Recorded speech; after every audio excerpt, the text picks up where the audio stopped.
भू मालिकों व तहसीलदार कार्यालय की मिलीभगत से राजस्व की चोरी करने और नगर निगम अधिकारियों के संरक्षण में अवैध कमर्शियल अधिकारियों व भू मालिकों के खिलाफ आपराधिक मामला दर्ज कर गलत रजिस्ट्रियों व नक्शों को रद्द करवाने को लेकर शिकायत दी है।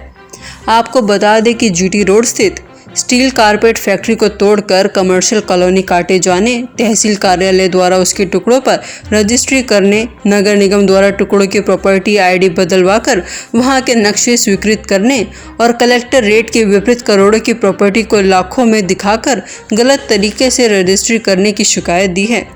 भू मालिकों द्वारा इनकम टैक्स से बचने के लिए करोड़ों रुपए की पेमेंट 2 नंबर में लेकर अपनी जीटी रोड की कमर्शियल ज़मीन को, जिसकी कलेक्टर रेट 64,000 है, उसको धोखाधड़ी और जालसाजी के तहत आवासीय कॉलोनी का नंबर दिखाकर रजिस्ट्री करवाई गई।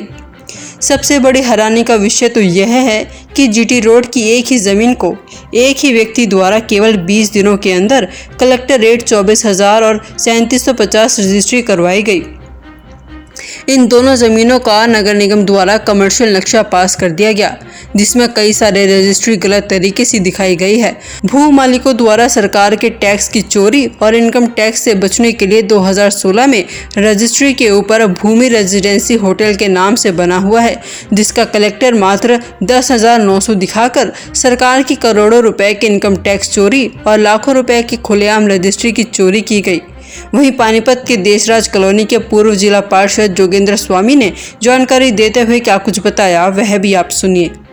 आज हम उपायुक्त महोदय के यहाँ पानीपत में नगर निगम, तहसील कार्यालय और डीटीपी की मिलीभगत से जिस प्रकार से हजारों गज ज़मीन को टुकड़ों में बेचा जा रहा है, उसकी शिकायत करने आए थे कि इन विभागों की मिलीभगत से अवैध कॉलोनियाँ विकसित हो रही हैं।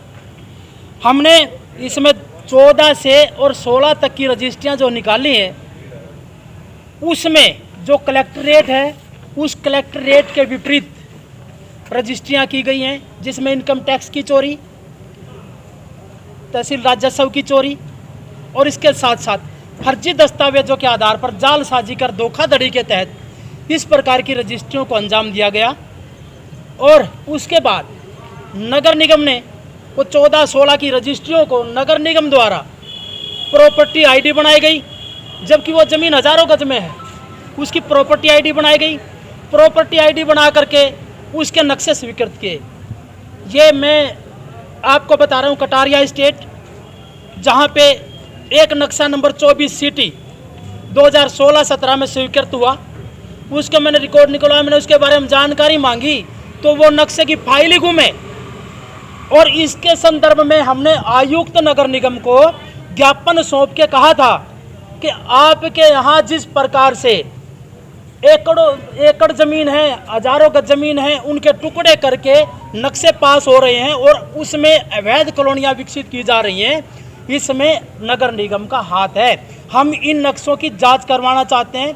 नक्शा नंबर 24 सिटी, इसके साथ 2016 में रजिस्ट्री हुई, उसके बाद उसके नक्शा स्वीकृत हुआ। अभी 2020-21 के अंदर नक्शा पास किया जो बिल्कुल पूरी तरह अवैध है। अगर वो नक्शा 24 सिटी पास ठीक था तो गुम क्यों थी फाइल?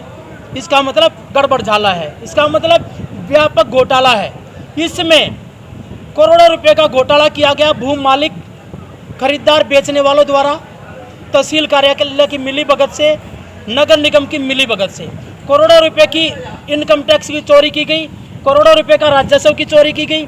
उसको लेकर के हमने उपायुक्त महोदय को ज्ञापन सौंपा है कि आपके पानीपत में आपके अधीन जो विभाग हैं उनमें इतना व्यापक भ्रष्टाचार है, जहां हमारी सरकार कहती है जीरो टॉलरेंस, उस जीरो टॉलरेंस की पानीपत में सार्वजनिक रूप से धज्जियां उड़ रही हैं। ब्यूरो रिपोर्ट, सिटी तहलका।